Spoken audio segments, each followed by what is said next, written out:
नमस्कार साथियों, स्वागत है आपका माय पीसीएससी स्टडी के ऑनलाइन प्लेटफॉर्म पे। दोस्तों, आज के इस वीडियो में हम लोग करंट अफेयर्स जो पिछले 6 महीने के करंट अफेयर्स को देखेंगे। और तो चलिए इसी के साथ वीडियो को शुरुआत करते हैं और देखते हैं। पहला, नरेंद्र मोदी जो कि लगातार तीसरी बार भारत के प्रधानमंत्री बने हैं, हाल ही में उन्होंने कब तीसरी बार प्रधानमंत्री पद की शपथ ली? उन्होंने तीसरी बार प्रधानमंत्री की शपथ 9 जून 2024 को ली। अगर दूसरी बार की बात किया जाए तो 30 मई 2019 को उन्होंने दूसरी बार ली थी और पहली बार सब प्रधानमंत्री की शपथ 26 मई 2014 को ली थी। दूसरा, 18वीं लोकसभा चुनाव में बीजेपी ने कितने सीटें जीती? तो 18वीं लोकसभा चुनाव में बीजेपी ने लगभग 240 सीटें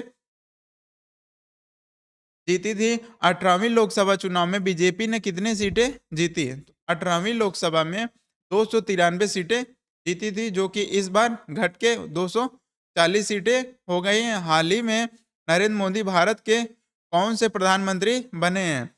तो ये 20वें प्रधानमंत्री के रूप में प्रधानमंत्री मोदी ने शपथ ली है। और नेक्स्ट देखते हैं, मोदी 3.0 सरकार में कितनी महिला मंत्रियों को स्थान मिला है?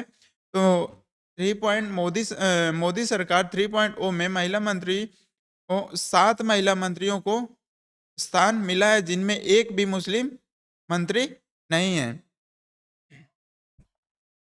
कौन-कौन से देश के नेता को प्रधानमंत्री नरेंद्र मोदी के शपथ ग्रहण समारोह में आमंत्रित किया गया था? तो वो देश थे बांग्लादेश, भूटान, श्रीलंका, मालदीव, नेपाल और सेशल्स। और मॉरिशस के देश के नेताओं को प्रधानमंत्री मोदी के शपथ ग्रहण समारोह में आमंत्रित किया गया था। नेक्स्ट, मोदी मंत्रिमंडल 3.0 में कितनी मंत्री कौन सी जनजाति के हैं? तो इसको देखते हैं। कुल मंत्री टोटल मोदी सरकार में कुल मंत्री कितने हैं? 33। इसमें से अनुसूचित जाति के से 10 मंत्री बनाए गए हैं और अनुसूचित जनजाति से 5 मंत्री, अन्य पिछड़ा वर्ग से 27 मंत्री बनाए गए हैं। नेक्स्ट देखते हैं, कार्मिक लोक शिकायत एवं पेंशन विभाग का मंत्रालय किसके पास है? तो कार्मिक लोक शिकायत एवं पेंशन विभाग का मंत्रालय नरेंद्र मोदी जी के पास है। सड़क परिवहन का मंत्रालय किसके पास है?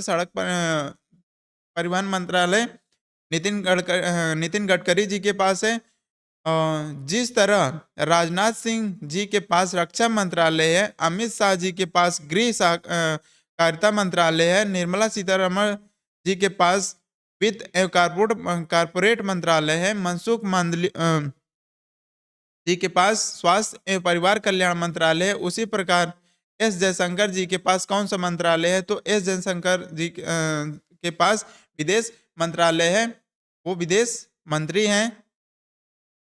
भारत और बांग्लादेश ने राजशाही और कोलकाता के बीच किस सेवा की शुरुआत करने की घोषणा की है? तो भारत और बांग्लादेश के बीच राज अ, के बीच ट्रेन सेवा, चटगांव और कोलकाता के बीच ट्रेन सेवा शुरू करने की घोषणा की गई है। और इसके साथ साथ चटगांव और कोलकाता के बीच नई बस सर्विस की भी शुरुआत की गई है। नेक्स्ट देखें तो भारत सरकार ने किस देश के लोगों के लिए ई मेडिकल वीजा की शुरुआत की है? तो ई मेडिकल वीजा की शुरुआत भारत ने बांग्लादेश के साथ शुरुआत की है। भारत में ने बांग्लादेश के किस क्षेत्र में नया सहायक उच्च आयोग खोलने का निर्णय लिया है? तो वो रंगपुर, बांग्लादेश के रंगपुर में भारत ने एक नया सहायक उच्च आयोग खोलने का निर्णय लिया है। नेक्स्ट देखें, अग्नि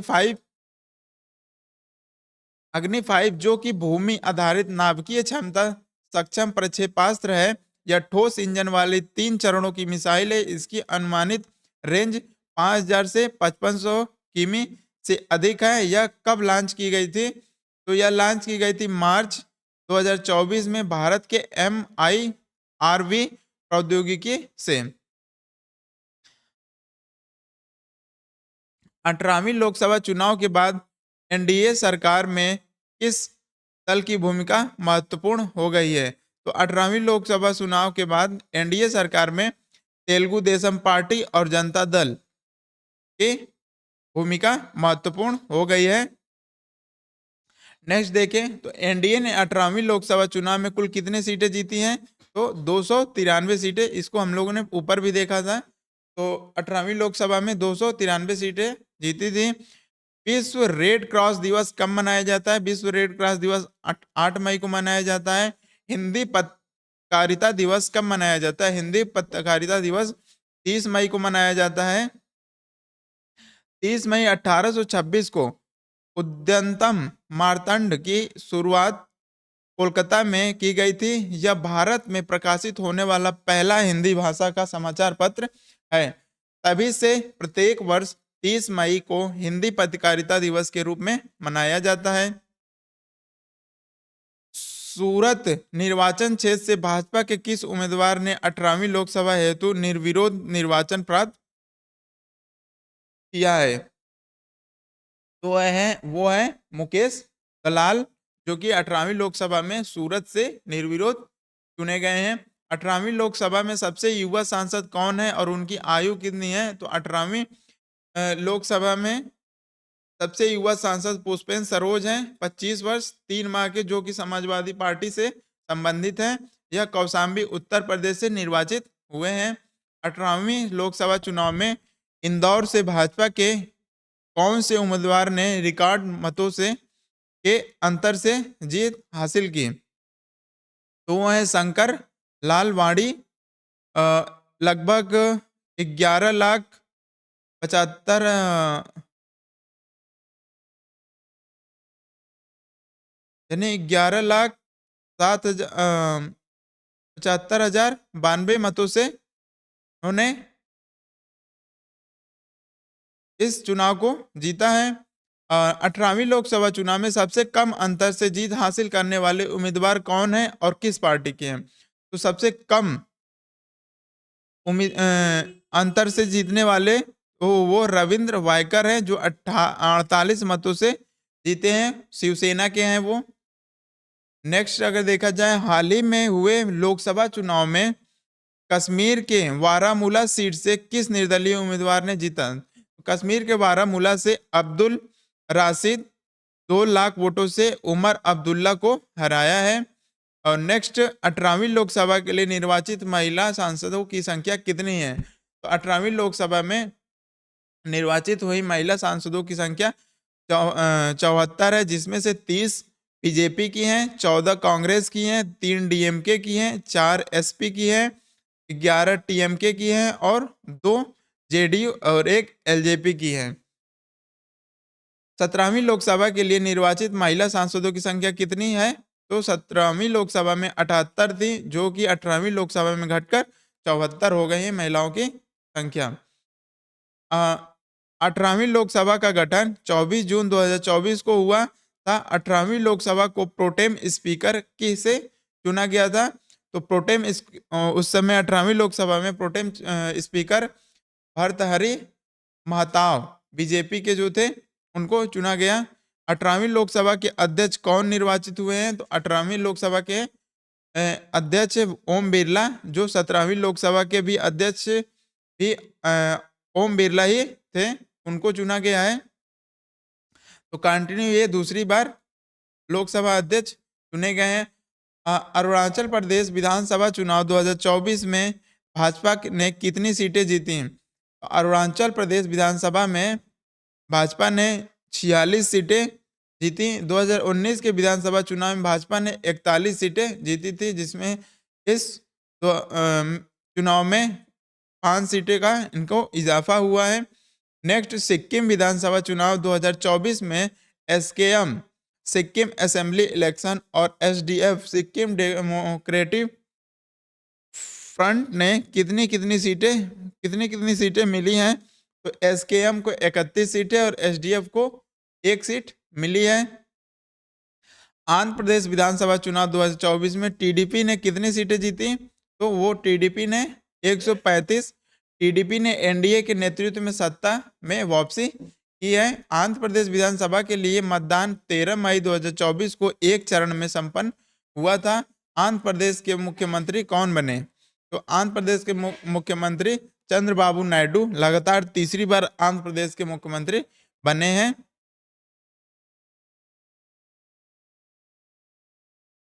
नेक्स्ट देखते हैं, हाल ही में आंध्र प्रदेश के उप मुख्यमंत्री कौन नियुक्त हुए हैं? तो हाल ही में आंध्र प्रदेश के उप मुख्यमंत्री पवन कल्याण को बनाया गया है। जन सेवा पार्टी को आंध्र प्रदेश विधानसभा चुनाव में कितनी सीटें मिली हैं? तो जन सेवा पार्टी को आंध्र प्रदेश विधानसभा चुनाव में 21 सीटें मिली हैं। उड़ीसा विधानसभा ने उड़ीसा विधानसभा के लिए मतदान 4 चरणों में संपन्न हुआ था। भाजपा ने 2024 के उड़ीसा विधानसभा चुनाव में कितने सीटें जीती हैं? तो भाजपा ने 78 सीटें उड़ीसा विधानसभा चुनाव में जीती हैं। नेक्स्ट देखते हैं, किस देश के प्रधानमंत्री ने हाल ही में 22 जून 2024 को भारत की यात्रा की और इस यात्रा के दौरान 10 समझौतों पर हस्ताक्षर किया? तो वो थे बांग्लादेश की प्रधानमंत्री शेख हसीना। स्मृति भवन भूकंप संग्रहालय चेंगदू और मिस्र के म्यूजियम के बाद तीसरे स्थान पर आता है। यह किस पहाड़ी पर स्थित है? तो ये भुजियो पहाड़ी पर स्थित है। यह 2001 में भूकंप पीड़ितों को का सम्मान करने के साथ साथ जनता को भूकंप और आपदा प्रबंधन के बारे में शिक्षित करने के लिए गुजरात में बनाया गया है। नेक्स्ट है, चिनाब नदी पर उच्चतम रेलवे पुल भारत और किस देश की सीमा पर स्थित है? भारत और पाकिस्तान की सीमा पर यह पुल विशेष रूप से अधिकतम भूकंप तीव्रता के जोन वी को भी झेल सकता है। और नेक्स्ट देखते हैं, भारत का कौन सा पहला हवाई अड्डा है जो जीरो वेस्ट टू लैंडफिल मान्यता प्राप्त करने वाला? यह यहाँ की अपशिष्ट प्रणाली ISO 1401 और 2015 मानक का पालन करता है। तो वो है त्रिवेंद्रपुरम अंतर्राष्ट्रीय हवाई अड्डा। हाल ही में अपने संबंधित राज्य में दूसरे लगातार कार्यकाल के लिए मुख्यमंत्री कौन बने हैं? तो है प्रेम सिंह तमांग, सिक्किम क्रांतिकारी मोर्चा के लीडर हैं। नेक्स्ट देखें तो उड़ीसा में किसके नेतृत्व में पहली बार बीजेपी की सरकार का गठन किया गया है? तो मोहन चरण मांझी के नेतृत्व में उड़ीसा में बीजेपी की सरकार का गठन किया गया है। भारत और बांग्लादेश ने किस नदी जल के संरक्षण और प्रबंधन के लिए मेगा परियोजना सहित 10 समझौतों पर हस्ताक्षर किए हैं? तो वो नदी है तीस्ता नदी। नेक्स्ट 2024 के विश्व आर्थिक मंच के यात्रा एवं पर्यटन विकास सूचकांक में कुल 119 देश शामिल हुए, जिसमें प्रथम स्थान USA, द्वितीय स्थान स्पेन तथा तृतीय स्थान जापान को प्राप्त हुआ। भारत का स्थान इसमें क्या है?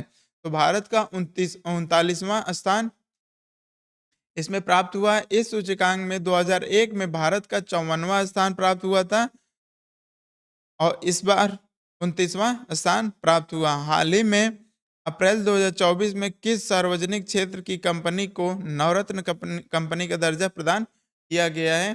तो वो इरेडा लिमिटेड को नवरत्न कंपनी का दर्जा प्राप्त हुआ है। इसकी स्थापना 11 मार्च 1987 को हुई थी। नेक्स्ट देखते हैं, कोझिकोड कालीकट के नाम से भी जाना जाता था। तो कोझिकोड का किस वर्ष UNESCO creative cities network UCCN की सहायता श्रेणी में स्थान मिला था? तो इसे स्थान मिला है 2024 में। लोक परीक्षा अनुचित साधन रोकथाम यानी लोक परीक्षा अधिनियम 2024 को केंद्र सरकार द्वारा कब लागू किया गया? वो केंद्र सरकार के द्वारा 21 जून 2024 को लागू किया गया। भुज का स्मृति वन भूकंप स्मारक संग्रहालय को यूनेस्को के प्रिक्स वेरसेल्स पुरस्कार में कौन सा स्थान प्राप्त हुआ है? तो उसे तीसरा स्थान प्राप्त हुआ है। भारत की सबसे बड़ी जलवायु घड़ी कहाँ स्थापित की गई है? भारत की सबसे बड़ी जलवायु घड़ी नई दिल्ली में स्थापित की गई है। विश्व का सबसे ऊंचा एकल मेहराब वाला रेलवे पुल किस नदी पर स्थित है? वो चिनाब नदी पे स्थित है। राष्ट्रीय भारतीय चिकित्सा विरासत संस्थान NIMH जो कि हैदराबाद में स्थित है को पारंपरिक चिकित्सा अनुसंधान के लिए WHO सहयोगी केंद्र CC के रूप में कितने साल की अवधि के लिए नामित किया गया है? तो वो 4 साल की अवधि के लिए नामित किया गया है। नेक्स्ट देखें तो डीडी किसान चैनल ने 26 मई 2024 को अपनी 9वीं वर्षगांठ के अवसर पर AI एंकर क्रिस और भूमि के पेश किया। यह कितनी भाषाओं में संवाद करने की क्षमता रखते हैं? तो ये 50 भाषाओं में संवाद यानी बातचीत कर सकता है। आइए नेक्स्ट देखते हैं। नेक्स्ट क्या है? डीडी किसान चैनल ने मौसम बिहार की कीमतों, सरकारी योजनाओं और नवीनतम कृषि अनुसंधानों पर महत्वपूर्ण जानकारी प्रदान की है। इस चैनल का उद्घाटन प्रधानमंत्री नरेंद्र मोदी जी के द्वारा कब किया गया? तो ये 26 मई 2015 को प्रधानमंत्री मोदी ने का उद्घाटन किया। हाल ही में नागी और नकटी पक्षी अभ्यारण्य को रामसर स्थल घोषित किया गया है। यह बिहार के जुमई जिले में स्थित है। नागी पक्षी अभ्यारण्य कितने हेक्टेयर में फैला हुआ है? तो इसमें अगर देखा जाए तो ये कहाँ पे है? यह बिहार में है। ये भी एक फैक्ट यहाँ पे है। बिहार के जुमई जिले में स्थित है। और ये नेक्स्ट क्या दिया हुआ है? कितने हेक्टेयर में फैला हुआ है? तो ये 791 हेक्टेयर में फैला हुआ है। यह एक मानव निर्मित स्थल है और इस रामसर स्थल को मानव द्वारा, ये प्राकृतिक नहीं है, यह मानव के द्वारा यानी गड्ढे खोद के जो भी हो इसको रामसर आर्द्र भूमि बनाया गया है और जिसे रामसर स्थल को घोषित कर दिया गया है। बिहार में कुल कितने रामसर स्थल हैं? तो बिहार में कुल 3 रामसर स्थल हैं। कंवर झील बेगूसराय में जो है, इसे नवंबर 2020 में रामसर स्थल घोषित किया गया था। नागी और नकटी 82वीं पक्षी अभ्यारण्य को 5 जून 2024 को रामसर स्थल के रूप में घोषित किया गया था। तो नागी और नकटी, भारत में कुल कितने रामसर स्थल हैं? तो भारत में कुल 28 रामसर स्थल बनाए गए हैं। नेक्स्ट क्या है? दुनिया में सर्वाधिक रामसर स्थल किस देश में है? दुनिया में सबसे सर्वाधिक राम स्थल पहले स्थान पर यूके, यहाँ पर 175 रामसर स्थल स्थित हैं। दूसरे स्थान पर मैक्सिको, यहाँ पर 144 रामसर स्थल स्थित है। तीसरे स्थान पर भारत है, यहाँ पर 82 रामसर स्थल स्थित है। किस शिल्प परिषद यानी WCC द्वारा जून 2024 में किस शहर को विश्व शिल्प नगर की दर्जा प्रदान किया गया? यह शहर जयपुर, मलप्पुरम और मैसूर के बाद यह सम्मान प्राप्त करने वाला देश का चौथा शहर है। तो वो है श्रीनगर। नेक्स्ट देखते हैं, श्रीनगर को 2021 में शिल्प के लिए यूनेस्को द्वारा क्रिएटिव सिटी के रूप में मान्यता दी गई थी। यूनेस्को क्रिएटिव सिटी का दर्जा कितने शिल्प क्षेत्रों में उत्कृष्टता के प्रदान किया जाता है? तो 7 क्षेत्रों में कोई भी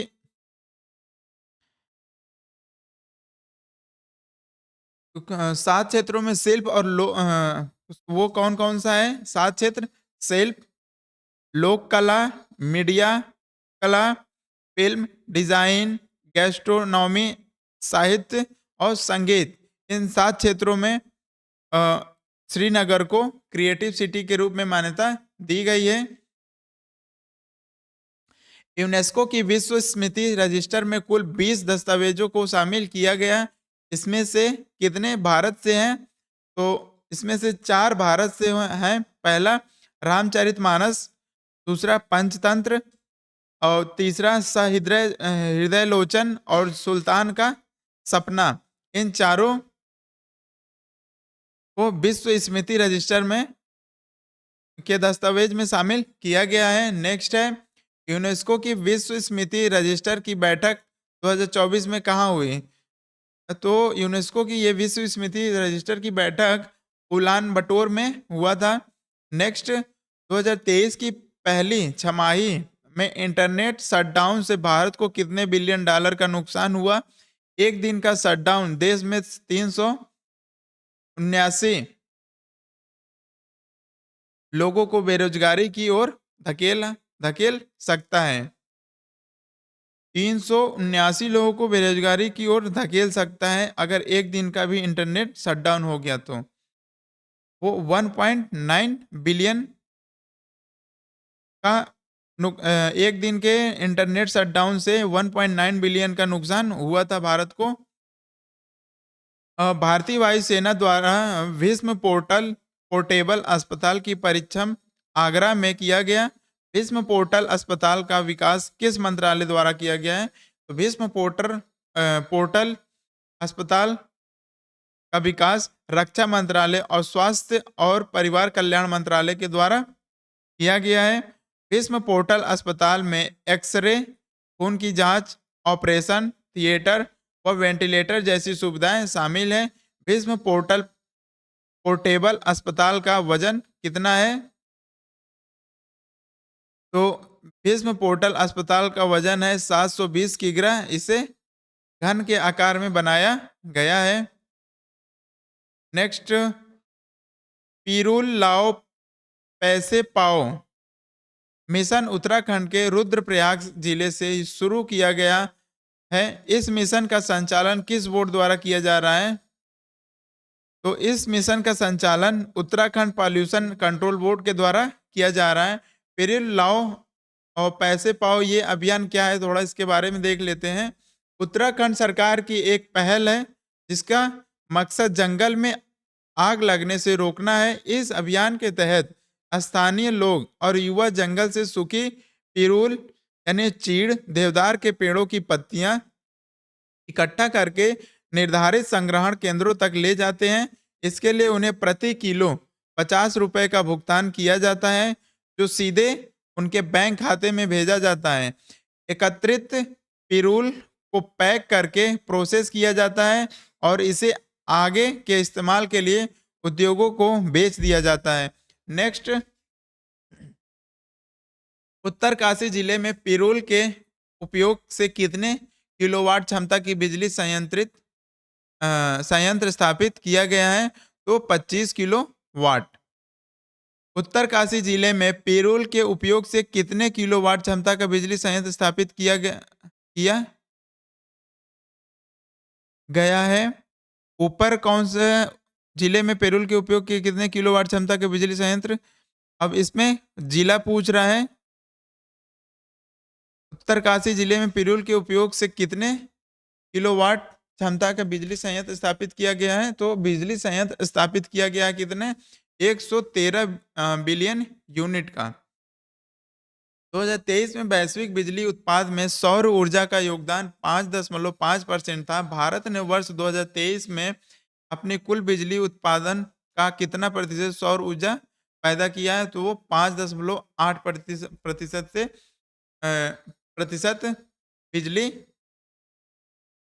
भारत ने उत्पादन किया है। नेक्स्ट देखते हैं महाराष्ट्र के पहले संविधान पार्क का उद्घाटन पुणे में किया गया। यह पार्क किसके द्वारा संयुक्त रूप से विकसित किया गया है? तो यह पार्क भारतीय वायुसेना और पुनीत बालन ग्रुप द्वारा संयुक्त रूप से भारतीय सेना और पुनीत बालन ग्रुप ने मिलकर इस पार्क का विकास किया है। इस पार्क का उद्घाटन दक्षिण कमान के लेफ्टिनेंट जनरल अजय कुमार सिंह ने किया था। नेक्स्ट देखते हैं भारत का पहला संविधान उद्यान कहाँ स्थापित किया गया? भारत का पहला संविधान उद्यान जयपुर राजस्थान में स्थापित किया गया है। तेंदुओं की सर्वाधिक संख्या किस क्षेत्र में पाई गई है? तो तेंदुओं की सर्वाधिक जनसंख्या पश्चिमी घाट में पाई गई है। तेंदुओं की सर्वाधिक संख्या 2022 के अनुसार मध्य प्रदेश में कितने तेंदुआ हैं? 3,907, महाराष्ट्र में 1,985, कर्नाटक में 1,879 और तमिलनाडु में 1,070 तेंदुओं की संख्या है। 2018 की तुलना में 2022 में शिवालिक पहाड़ियों व गंगा के मैदानी क्षेत्रों में तेंदुओं की संख्या में कितने प्रतिशत की कमी आई है? तो तेंदुओं की संख्या में 12.5% की कमी देखी गई है। उत्तर पूर्वी पर्वतीय क्षेत्र व ब्रह्मपुत्र के बाढ़ वाले मैदानी क्षेत्र में 2018 से 22 की अवधि में तेंदुओं की संख्या में कितने प्रतिशत की वृद्धि दर्ज की गई है? तो 2018 से 22 की अवधि में तेंदुओं की संख्या 24.5% की कमी वृद्धि दर्ज की गई है। सेला सुरंग को किसके द्वारा भारत की सबसे ऊंची सुरंग के रूप में मान्यता प्राप्त हुई है? तो इंटरनेशनल बुक ऑफ ऑनर द्वारा इसे सबसे ऊंची सुरंग के रूप में मान्यता प्राप्त हुई है। सेला सुरंग के बारे में कुछ तथ्य दिए हुए हैं। क्या है? सेला सुरंग 3,000 मीटर यानी कि 9,800 फीट पर एक सड़क सुरंग है जो आसाम में गुवाहाटी और अरुणाचल प्रदेश के तवांग के बीच सभी मौसम में संपर्क सुनिश्चित करती है। यह सुरंग 13,000 फीट पर दुनिया की सबसे लंबी तवी लेन सुरंग है।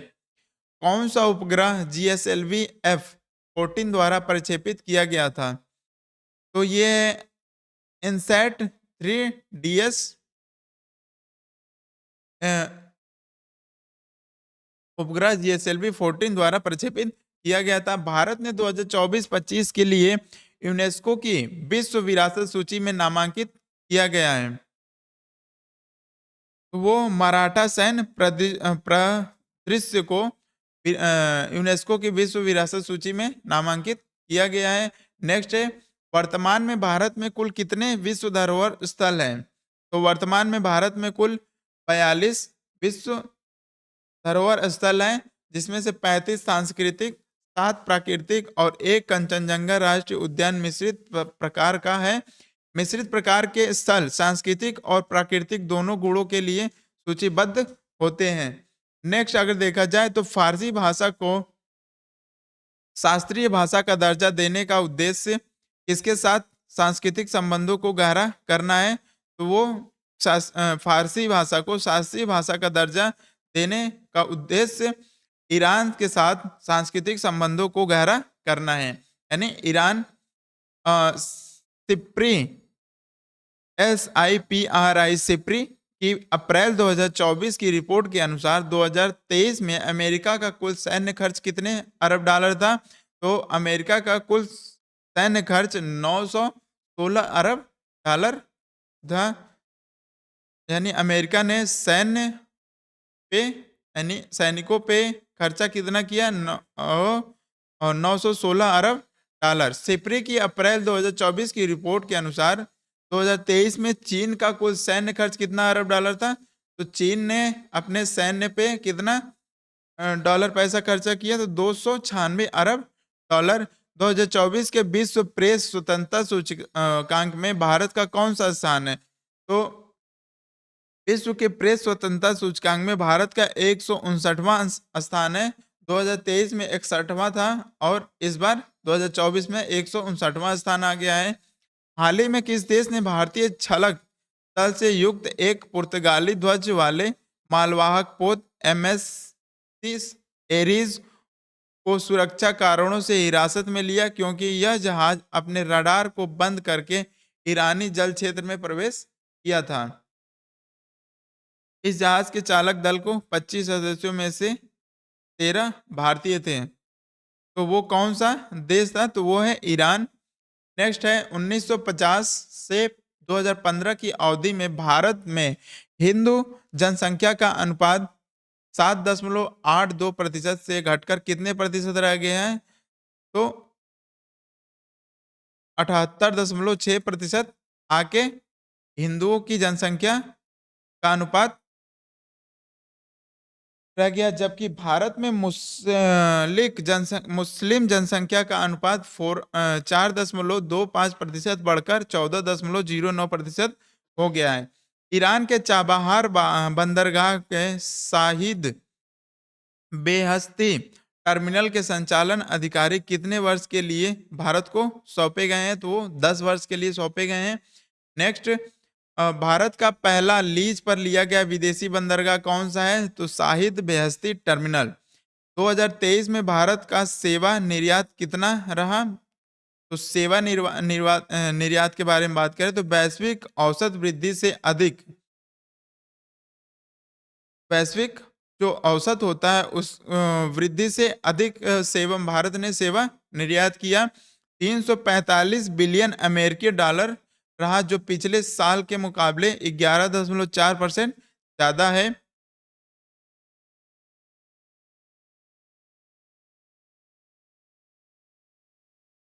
आइए चलिए नेक्स्ट देखते हैं।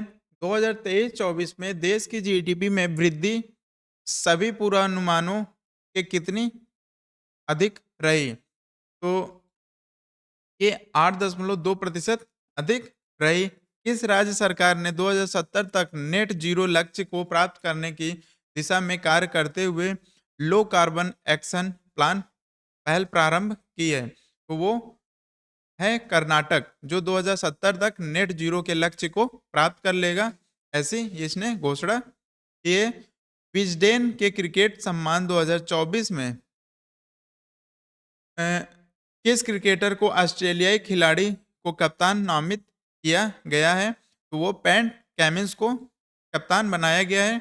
31 मई 2024 को जिनेवा में 17वीं विश्व स्वास्थ्य सभा में एक विशेष समारोह में किस को नेल्सन मंडेला पुरस्कार प्रदान किया गया है? तो वो निम हांस को नेल्सन मंडेला पुरस्कार प्रदान किया गया है।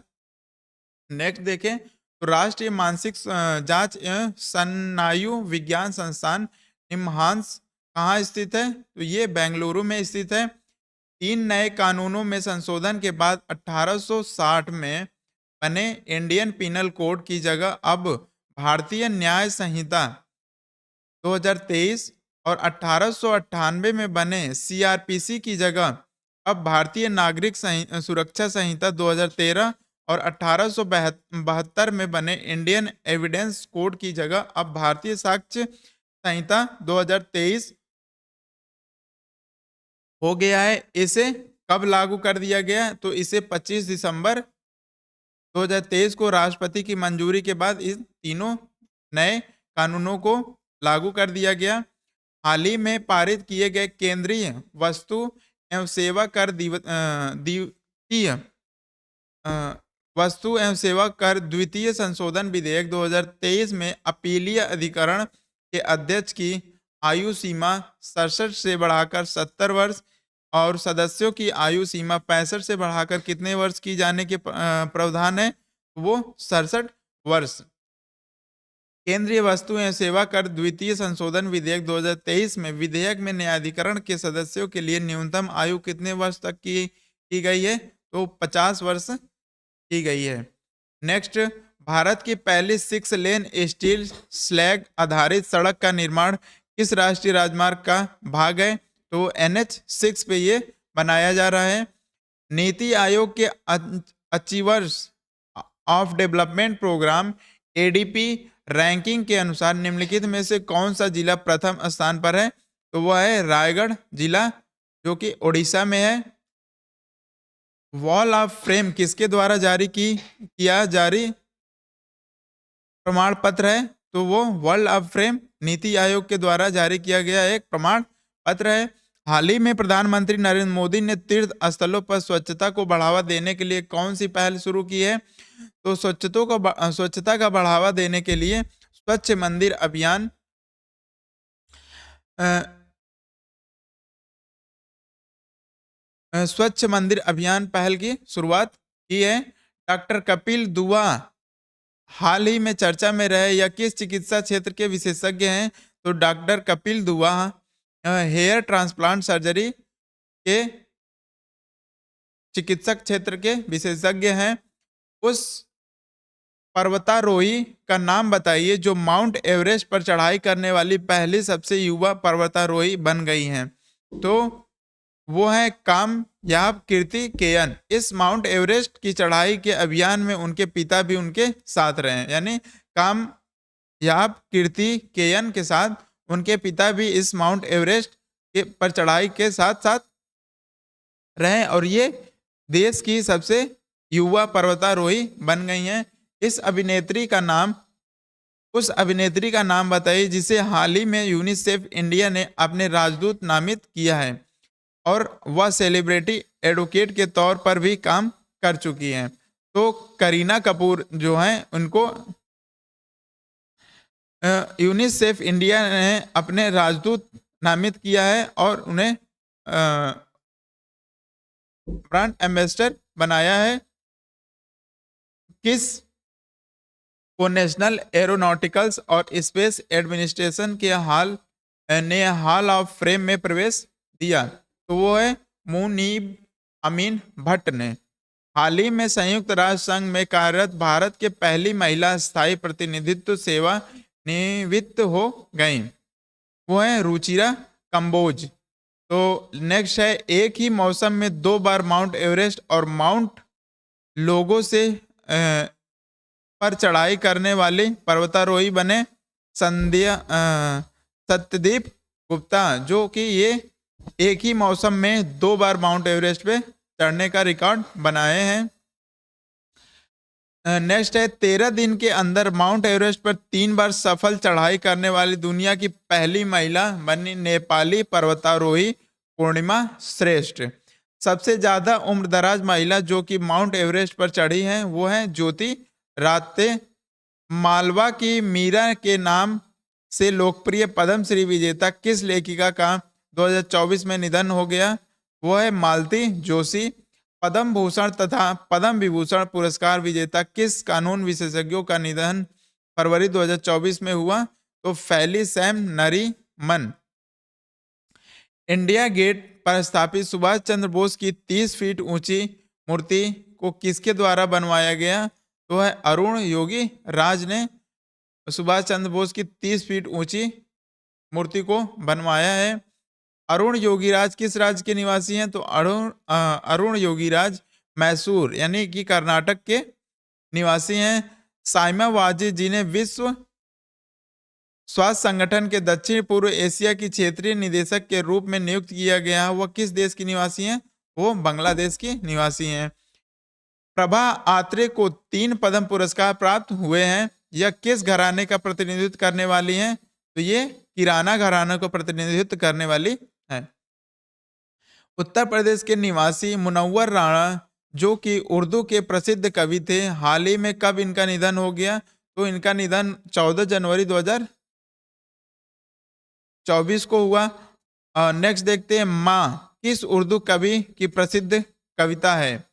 तो ये मुनव्वर राणा जी की प्रसिद्ध कविता है माँ। राशिद खान का जन्म उत्तर प्रदेश के किस जिले में हुआ? तो राशिद खान का जन्म उत्तर प्रदेश के बदायूं जिले में हुआ। राशिद खान ने प्रारंभिक गायकी की प्रशिक्षण किससे लिया? तो राशिद खान ने प्रारंभिक अपनी गायिका का प्रशिक्षण उस्ताद निसार हुसैन से लिया है। तो चलिए इसी के साथ पार्ट 1 हम लोग यहाँ तक देख लिए हैं। अब नेक्स्ट के आगे के फैक्ट्स को, आगे के क्वेश्चंस को हम लोग नेक्स्ट वीडियो में देखेंगे। तो चलिए तब तक के लिए धन्यवाद।